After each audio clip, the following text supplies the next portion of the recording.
Hey guys, I'm FatBuddyCat, and this is how I rebuild a mini bike. With the handlebars and clamps out of the way, I'm now going to remove this fender bracket and then the neck bolt. I'll take the whole fork off with the wheel. We'll change the wheel bearings after the neck bearings and the fork is already back on the bike.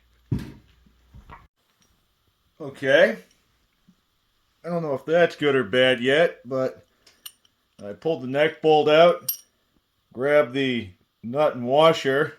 As I was doing so, the fork pretty much fell off, and then all this other stuff just dropped onto the floor. This is the spacer that goes between the two bearings. I believe that's the inside race to the bearing. It looks like it has a crack in it. Yeah, that's a crack. I think there was something else too. Oh, I think that's part of the seal.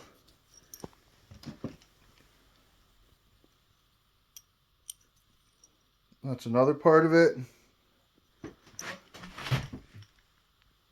Okay. The top bearing looks like it's still there and partially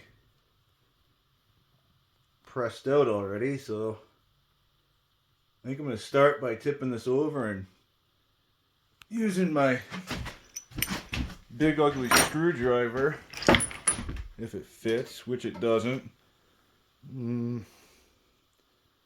I'll flip it over, see what we have for a hole on the bottom. It should be bigger. Here, why not? There's no engine on it. Okay, yeah. That's sweet, dude. There's no bearing at all. I don't think. I don't know. I don't think the outside race is there. Oh, it might be. Yeah, it is. Oh well. I'm going to use my big ugly screwdriver and a hammer. I'll blast that top one out, and then we'll figure that nonsense out. Yeah, the top one popped out like nothing. I can't believe it still spins.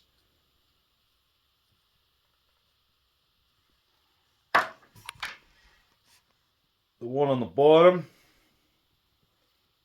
looks like it's got a groove worn in it. Or at least that's the groove where the balls went.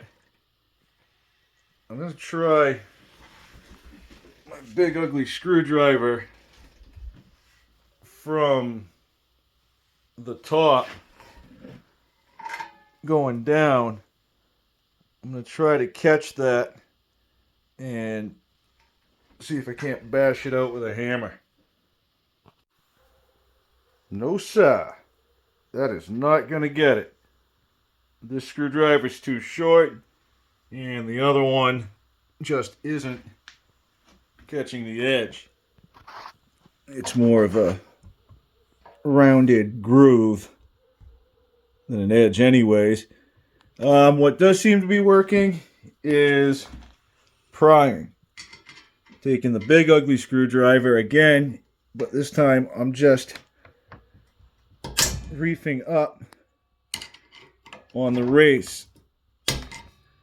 I know that I'm pushing down on the opposite side as I pull up on the other, but if I can get it to work itself loose, it should start prying out. You can kind of see where it's opening up a bit right here.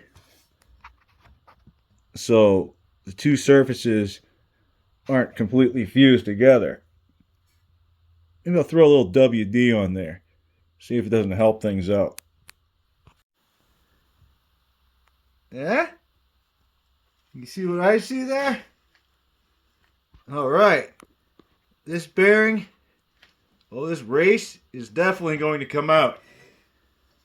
I pried it here on the long side of the screwdriver just until a little bit of the lip started to come up, and then I switched to the flat and went a little bit more.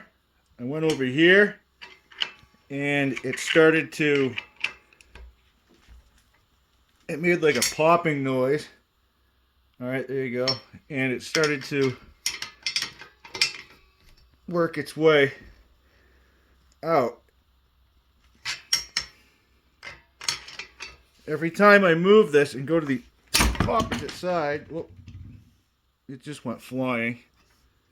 Well, it pushes the other side down, but apparently, big ugly screwdriver, you know, you don't care about that. Hey, man, look at that.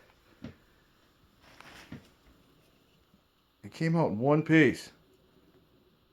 That is some solid steel. They have brand new bearings and a spacer ready to go in. It just goes one bearing, the spacer, and then the other. I'm going to use a little bit of my red grease on this outside part of the housing. That will prevent the outside race of the bearing from rusting and seizing in there, at least for a little bit. Rubber mallet should be all I need for this job. Tap one in. I'll start with the bottom. These went in really, really easy. That red grease really helps out. Now, I'm going to put the fork back on and then take the front wheel off. On second thought, take a look at these neck bolts. The one on the right came off this pt.3 The one on the left is from a ct.200U that I had.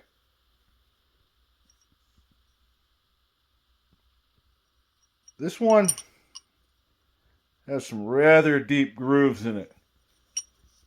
So much that it might sit loose inside the race on the bearing.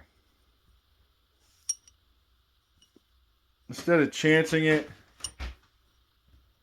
I'm just gonna keep that one for a spare instead and replace it with this one. It's the same exact thing, it's just better shape. I'm also going to be using a couple small washers. These go in between the bearing and the upper and lower clamp. I had to loosen my lower clamps to get those little washers up in there. I'm now taking a parallel measurement to make sure that everything is square.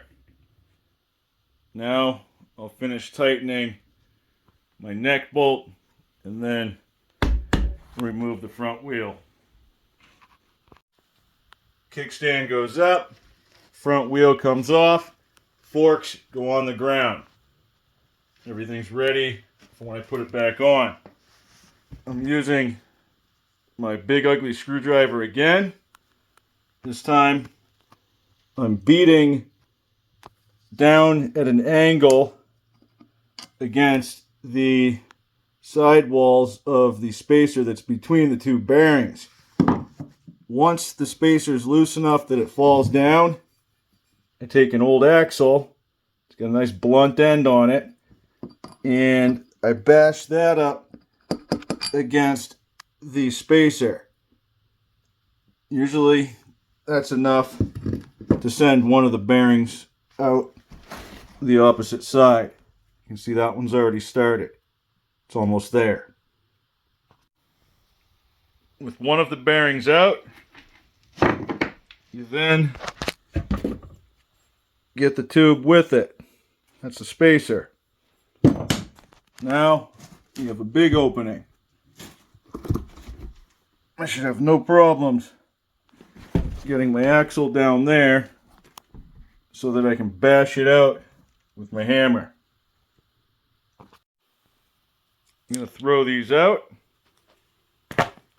and I have some fresh ones up here. I'm going to open up the seals with a razor blade and then pack them with red grease. I did all 4 of my bearings at once since I'm doing the front and the rears. I just have to put my seals back on, clean them up with a paper towel, and they'll be ready to install. Same thing as the neck. A little bit of grease on this housing, seat, hub, whatever you want to call it. And then I'll place my bearing as square as possible. I'll be beating it down with my rubber mallet.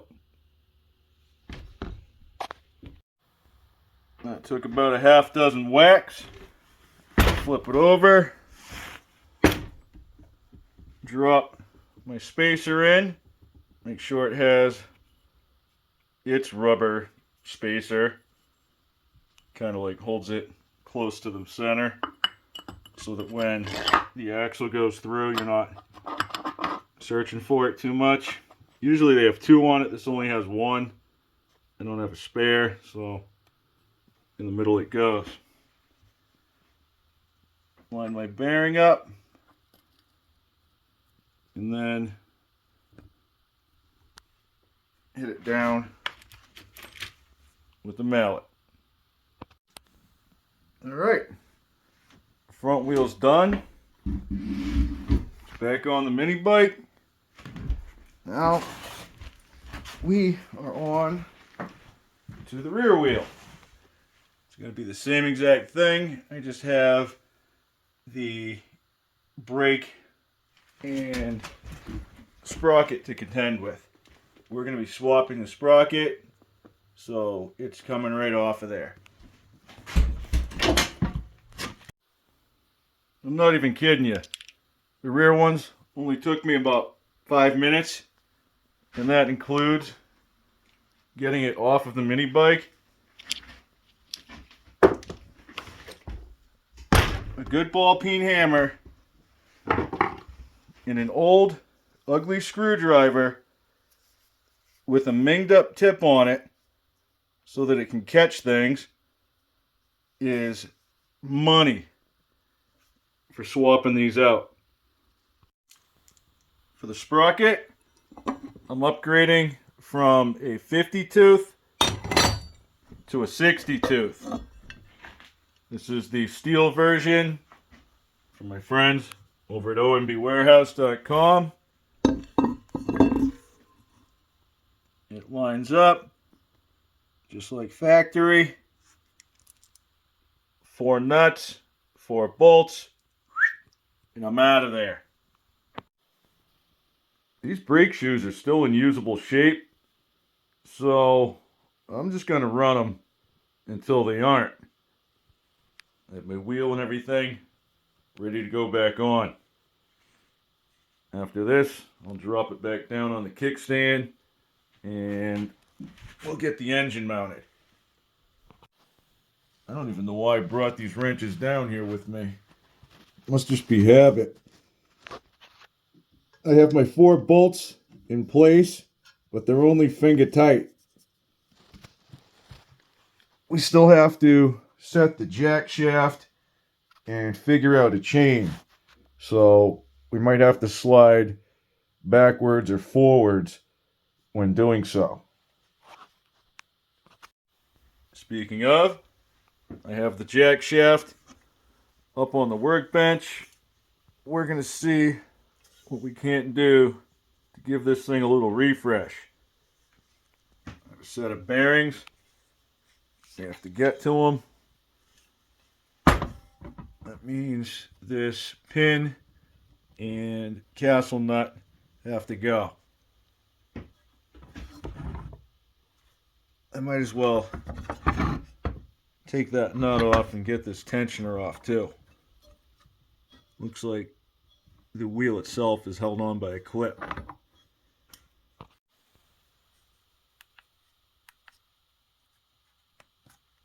Alright, see how that goes.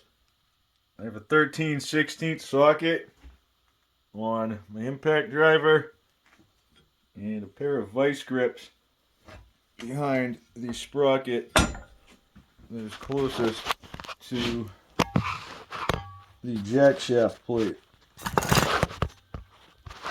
Probably entirely too close to being focused, but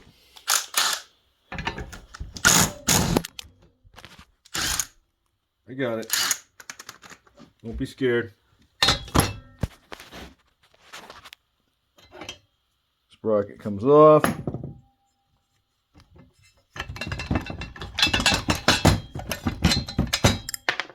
Key in the other sprocket.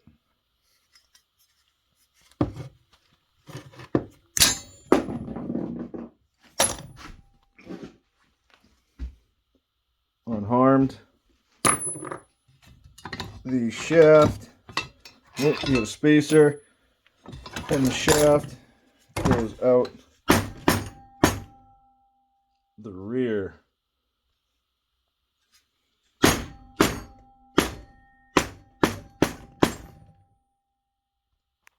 I think it's starting to move. I'm going to get some WD-40 on it. Yep, that's all it took. Couple sprays. Got the shaft out. Hopefully it loosened up the races on these bearings as well. There's a spacer in the middle.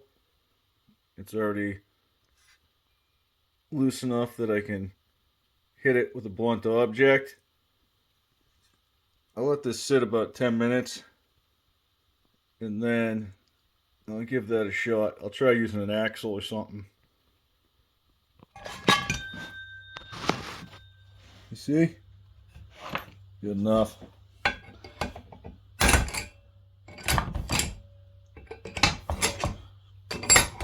I'm just getting that spacer in the middle.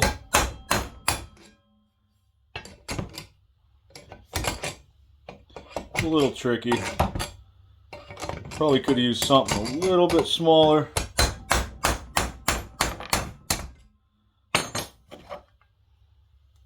It's working. I get my hammer, my axle, and a piece of 2x. You don't want to hit this with the tabs flat on the bench or floor, ground, concrete, whatever you're working with, because when you hit the bearing downwards, you'll probably bend those tabs out. They can only take so much bending before they probably shear. Alright, if you go up on the 2x, the bearing is off the face. This one's already coming out a little bit. And it concentrates the impact to this part of the frame itself, which is a lot stronger than those little tabs. There's the spacer, and here's the bearing. That wasn't too difficult. There's a couple dings in the seal, but it still spins. Probably could have gone a little longer on this, but hey, we got the parts, we might as well use them. This one should be a little bit easier to bash out.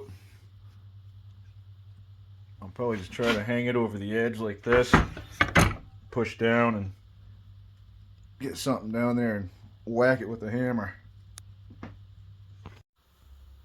I ended up sending a pipe right through it.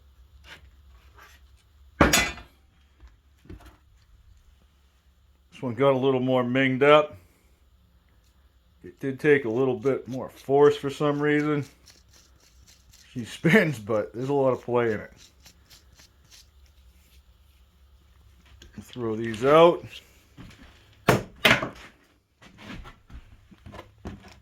Oh, look at that. There's what's inside. Ooh. Alright. You see why it's a good thing to replace these? Oh, that rust. These probably weren't stuffed with too much grease from the factory, and then after a few mud puddles, there you go. That's what you're working with. Get you a used Coleman, boys. 6203 2RS. These are rubber sealed bearings, so they can come off and the grease goes in. I also lubed up the housing where these bearings are going to sit, just like the rims. I'm going to place one bearing, hit it with my rubber mallet, I'll flip it over, I'll drop the spacer in, and then I'll pretend I'm playing whack-a-mole with the other bearing. Remember to include your piece of wood when you're installing the one from the back side, where you don't bend those tabs up. You got to make sure that these are absolutely perfectly square. They're a tighter fit than the rims. If you start hitting this thing down and it doesn't go square, start over. But if you do go square, it goes like butter. I sent the shaft through with my rubber mallet. I have my spacer on and the key in place. Next part of this shish kebab is the sprocket. Notice how the teeth are shaped. They're deformed from pulling the chain in this direction. I'm going to spin it around, and I'm going to put some wear going in the opposite direction. Try to even out those teeth a little bit. I might have to replace this in the near future.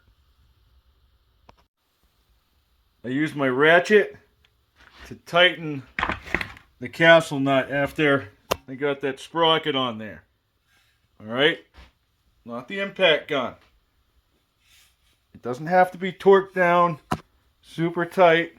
You're not trying to impinge anything together. You're just keeping it on there. Alright? You see the hole? I can stick my pin through. When I pull those pliers off, everything should spin freely. Nice and quiet. Smooth too. I was hoping to replace the spring on this tensioner, but the one I have that looks like it is about twice the size. The tensioners that this go to are longer in the arm. They don't have that little arc thing going for them either. What I can do is replace the idler wheel and bearings. I have one It's barely used. This came off a Coleman BT200X.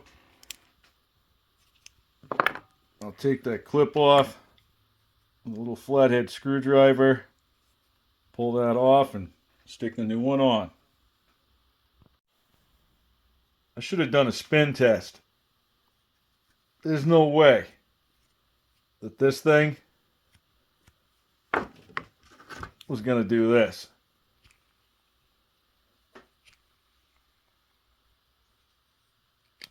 It's like brand new.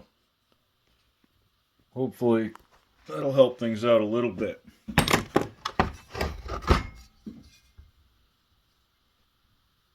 The stud that this tensioner goes on is a little bit out of whack. It looks like it's bent downward.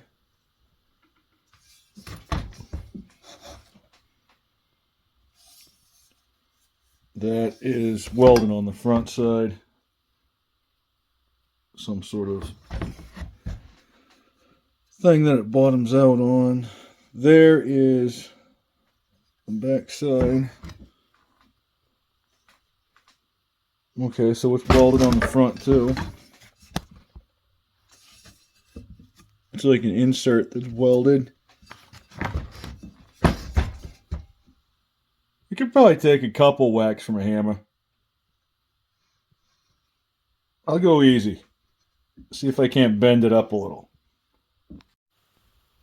I threw a nut on there before I whacked it. It doesn't seem to be improving. I don't think that the previous owner did anything to bend that. Quite honestly, I think it was just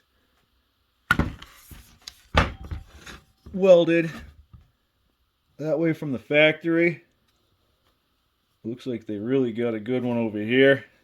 I'll probably drag the stud down when the weld sank, root it in. Is what it is. We did something. It'll make a difference. Alright, I see what you did there. The slop that's in between this tensioner arm and the stud actually allows this idler wheel to pivot. So even if the stud is off a little bit, it'll probably pull itself into some sort of natural squareness with the chain. It has some kind of tension on it. I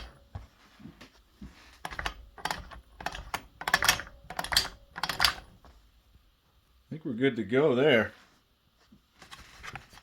I'll grab the 4 bolts and we'll attach it to the engine.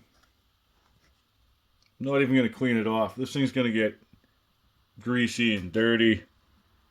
I keep my chains lubed up pretty well, so here's what it is. Yeah. There's those 4 bolts and one more back here for the jack shaft mount. So technically there's 5. But only 4 of them are tight. This one back here is on a slot. You can kind of see it up over the frame there. So that's going to move with this engine that's also not tightened down and is on slots. When I do my rear chain, I like to try to bring everything all the way back so that I can make all of my adjustment on the axle. That way, when all this new torque is happening with the 62 sprocket, we're not constantly yanking in that direction. This is going to have a clutch. Clutches don't always have smooth engagement depending on how fast the bike is going, you know, how much torque you can deliver. They slip, they do things, and when they do, the engine goes it has like a chatter thing. If you have that going on plus your torque, you know, constant torsion pulling in that direction because you're trying to go in this direction and it wants to hold you back, well, it's eventually gonna go that way. If you go to the back of the slots, then it just can't. So as long as the bolts are tight, the only thing that can loosen up would be the axle. I have my new max torque 3/4 inch bore 10-tooth clutch spaced out. I still have to cut a key and figure out what to do with this situation up here. But right now, I have these sprockets lined up perfectly. That took 2 washers and a shim.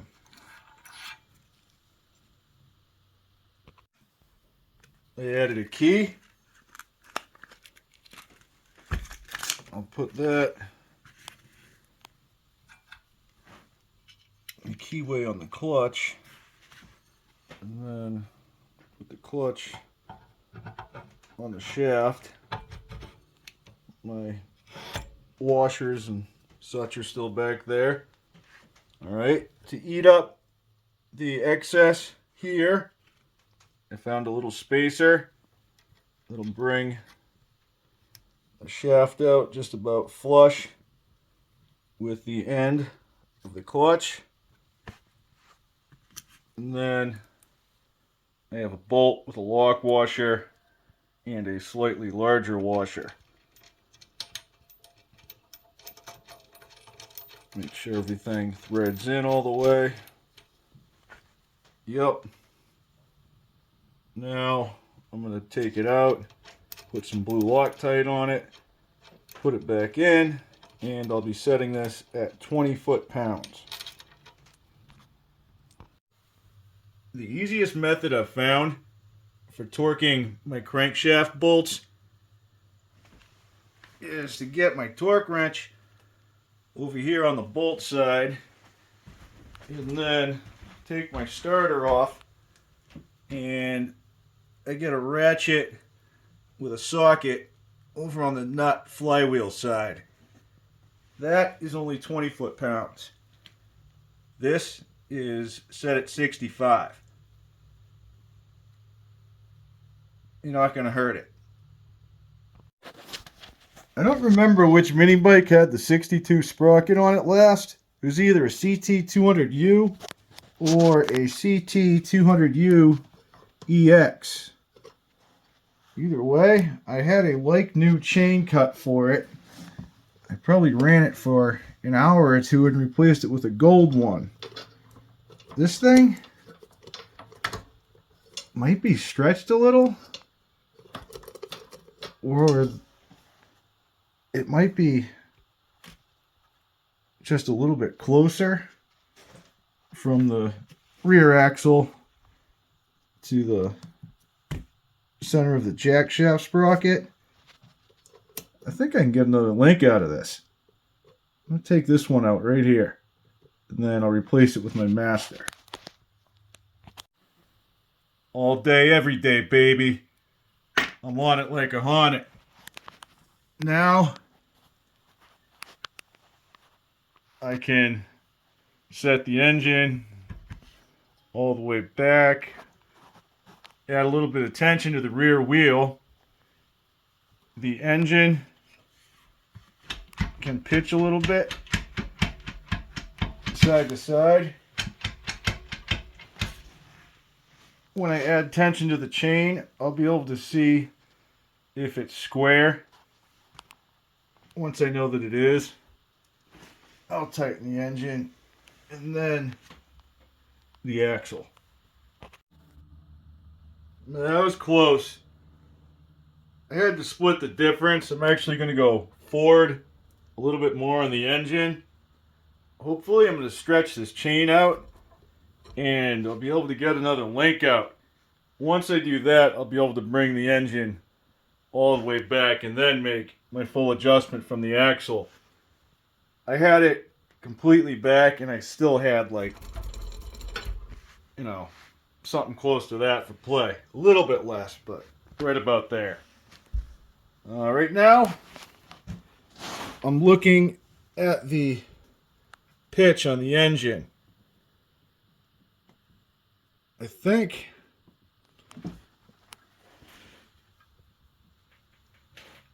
I need to come out this way on the rear.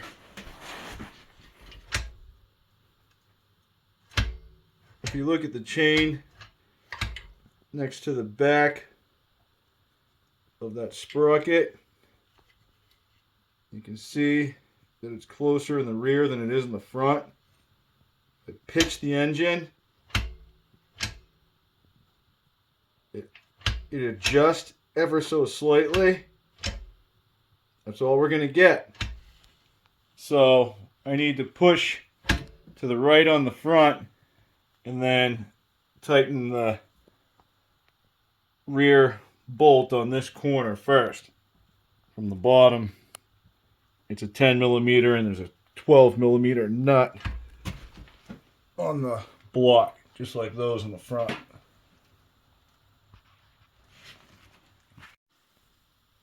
I'm using the two chains that I got with this mini bike to make a better front chain. The guy said that it had a new rear chain, and compared to the front one, I believe it. This one's all starting to kink up and stuff. It's stretched pretty good. Just laying it down next to the other one. And it looks like I'm going to be removing that pin right there. It's an ugly one too. What a coincidence. Not only did I get the jackshaft chain on, but I also straightened out that idler wheel there a little bit. You see what I did? I added a washer behind the spring that pushed the arm out and brought the idler with it. It also took up some of the slop that was in here. Now I don't have it super tight. I put a fresh nylock nut on there. It has nice deep nylock section to it, so I'm probably 5 threads in on that stud. As long as that doesn't back off, it's going to be fine. This is a nice little setup. It's definitely better than it was. The straighter you have your chains and little things like this, then the smoother everything spins in the end. Now we just have to address a few of our cosmetic issues, add a little bit of gas, and we should be good to go. Probably going to be making some changes here. You know the deal. Have a good night, guys. Thanks for watching, and I'll catch you on the next one.